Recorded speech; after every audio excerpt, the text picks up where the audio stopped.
Analysts are downgrading SoFi stock. Just today alone, they got 3 analyst downgrades in the same day. Now, SoFi stock peaked at around $10, and ever since then, they've been coming straight down, with today being the second day in a row where the stock is in the red, closing down about 10%. In this video, we're going to be talking about the analyst downgrades and whether this is something that should be a cause for concern.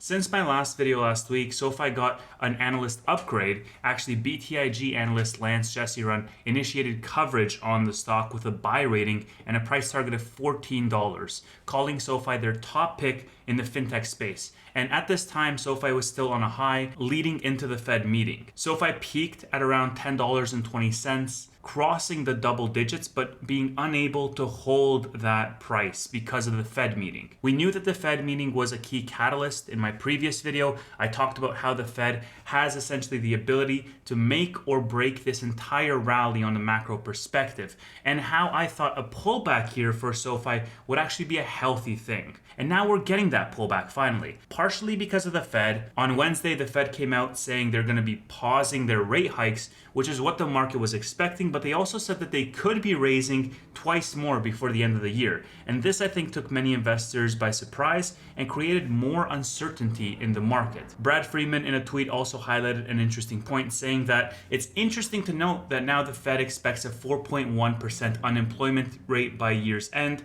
SoFi's guidance that they provided at the beginning of 2023 assumes 5% unemployment, basically saying that this is a small tailwind because SoFi is expecting a worse macro environment than what the Fed just forecasted in their most recent meeting. And one thing that we already know and we've talked about at length is how the Fed is really lagging in their data, and it makes it difficult for them to make informed decisions in the moment because they're always backward looking. And I think the market in large part already knows this.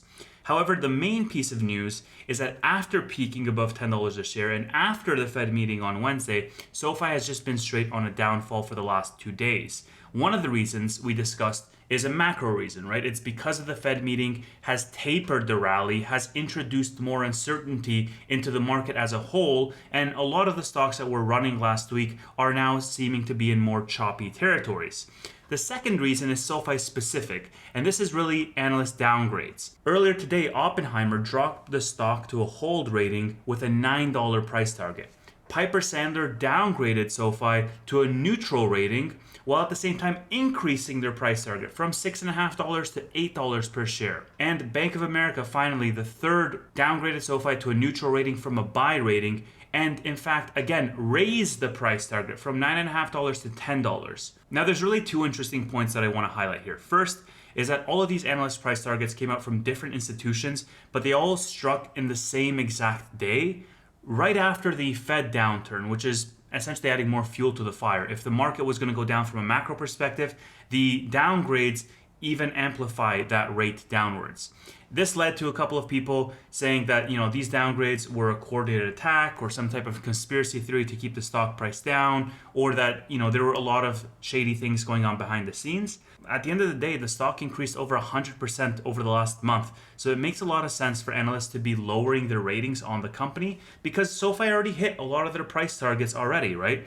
So if an analyst lowers this from a buy rating to a hold rating, it's as a result of that huge move that SoFi made. And this dovetails nicely into my second point, which is in fact that while all of these analysts downgraded the stock to a hold or a neutral rating, the majority of them actually raised their price targets. I think this is an important factor to call out because when you're looking at analyst price targets, it forms a new base for what the consensus is of what this stock should be trading at. So when you're looking at these downgrades, so to speak, I think that there is an argument to be made that they're actually positive. Why? Because the underlying price targets increased, forming a higher base for what the consensus is from an analyst perspective of what SoFi should be trading at. And this is very much what I said in my previous video a couple weeks ago when SoFi was on the climb up. I said analysts will chase the stock price.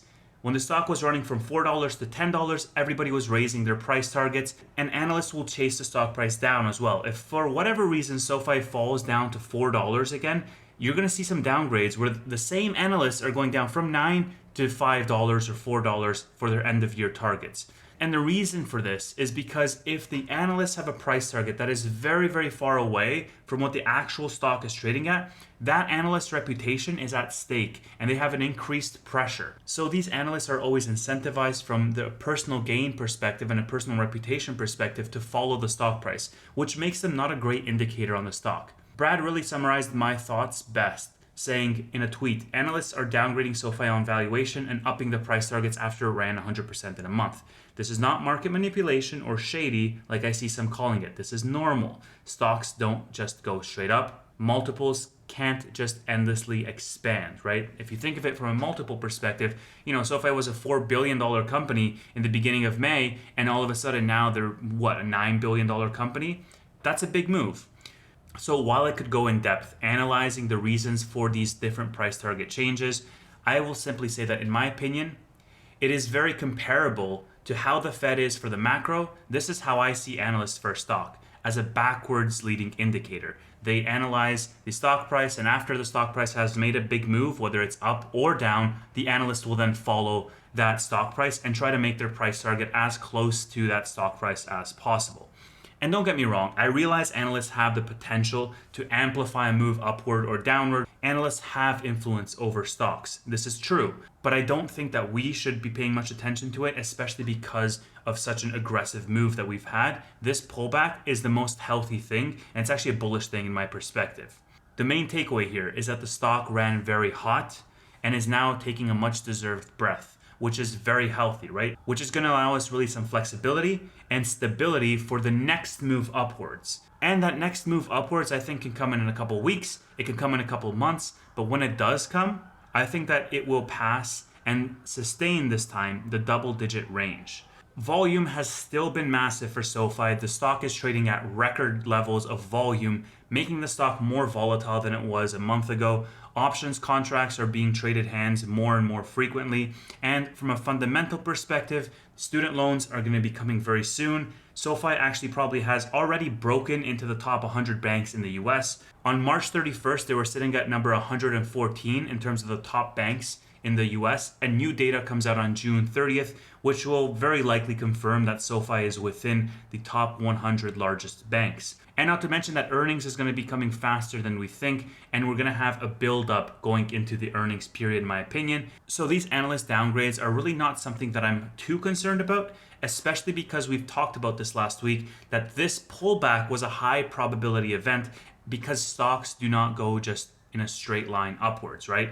They need to recover before they can make another leg up. But if anything changes in that situation, or if I notice anything in the news, I'll be sure to hop on a video and let you know. For right now, this is the Fundamentals of Investing podcast. Thank you so much for listening.